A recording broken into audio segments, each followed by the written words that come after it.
नमस्ते।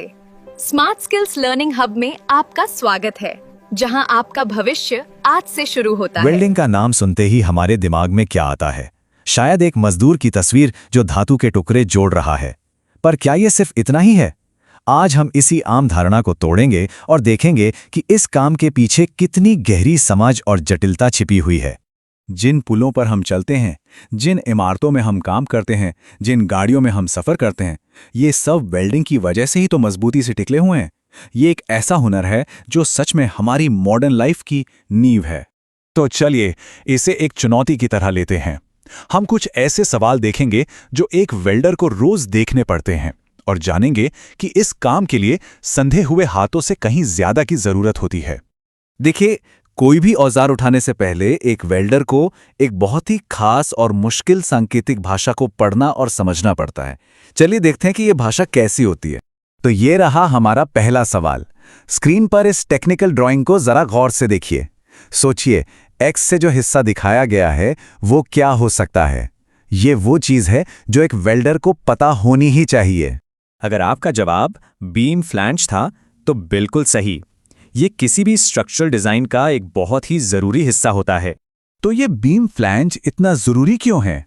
इसे ऐसे समझिए, जैसे किसी टोपी का किनारा होता है ना, जैसे वो किनारा टोपी को आकार और मजबूती देता है, ठीक वैसे ही ये फ्लैंज बीम को झुकने या मुड़ने से रोकता है। इसके बिना पूरा ढांचा कमजोर पड़ जाएगा। अच्छा, अब आते हैं प्रतीकों पर। वेल्डिंग की भाषा सिर्फ हिस्सों के बारे में नहीं है, ये इन निशानों और प्रतीकों के बारे में भी है। ये निशान ही वेल्डर को बताते हैं कि काम ठीक ठीक कैसे करना है। तो इस सवाल का क्या जवाब होगा? सही जवाब है सप्लीमेंट्री, यानी पूरक प्रतीक। अब इसका मतलब क्या हुआ? आसान भाषा में ये एक एक्स्ट्रा इंस्ट्रक्शन है जो वेल्डर को बताता है कि वेल्ड की सतह आखिर में दिखनी कैसी चाहिए, एकदम सपाट, उभरी हुई या फिर धंसी हुई। आप इसे ऐसे समझ सकते हैं जैसे कोई म्यूजिशियन अपनी शीट म्यूजिक में लिखे एक खास नोट को पढ़ता है। ये प्रतीक वेल्डर को एकदम सटीक निर्देश देता है। ये सिर्फ धातु को जोड़ना नहीं है, ये तो एक तरह की कारीगरी है जो पूरी सटीकता मांगती है। तो योजनाओं को पढ़ना एक बात हो गई। अब बात करते हैं अगले अहम हुनर की, किसी भी खास काम के लिए सही औजार और सही मटेरियल चुनना। अब जरा स्क्रीन पर इस ग्राइंडिंग व्हील की मार्किंग्स पर नजर डालिए। ये एक आम सा औजार है, लेकिन इसके ऊपर लिखे नंबरों का एक खास मतलब होता है। इस मामले में ये जो 46 लिखा है, इसका क्या मतलब है? ये उन छोटी छोटी जानकारियों में से एक है जो एक वेल्डर को पता होनी ही चाहिए। इसका जवाब है ग्रेन साइज। इसे रेत के दानों की तरह समझिए, कुछ मोटे होते हैं और कुछ एकदम महीन। और यकीन मानिए, ये छोटा सा नंबर काम की क्वालिटी पर जमीन आसमान का फर्क डाल सकता है। इसे ऐसे समझिए, अगर बहुत मोटे ग्रेन साइज का इस्तेमाल किया जाए तो ये एक नाजुक मूर्ति को खुरदुरे पत्थर से रगड़ने जैसा होगा। सही ग्रेन साइज चुनना काम की फिनिशिंग के लिए बेहद जरूरी है। और ये तो सिर्फ एक औजार की बात थी। एक वेल्डर को इलेक्ट्रोड के टाइप से लेकर कौन सी गैस इस्तेमाल करनी है, धातु के क्या गुण हैं, और न जाने कितनी ही दूसरी चीज़ों में माहिर होना पड़ता है। मतलब ये अपने आप में एक पूरी दुनिया है जिसे समझना पड़ता है। सामग्री की बात चल ही रही है तो एक और सवाल देखते हैं। ये वेल्डिंग प्रोसेस के लिए बहुत ज़रूरी है। इलेक्ट्रोड पर यह कोटिंग आखिर होती क्यों है? सही जवाब है आर्क को स्थिर करने के लिए। लेकिन इसका असल में मतलब क्या है?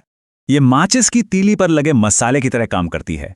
जैसे वो मसाला आग को कंट्रोल करता है, वैसे ही ये फ्लक्स कोटिंग एक सुरक्षा कवच, एक शील्ड बना देती है। ये पिघली हुई धातु को हवा से बचाती है और वेल्डिंग की चिंगारी यानी आर्क को स्टेबल रखती है, जिससे एक मजबूत और साफ जोड़ बनता है। तो हमने प्लान और औजारों की जानकारी देख ली।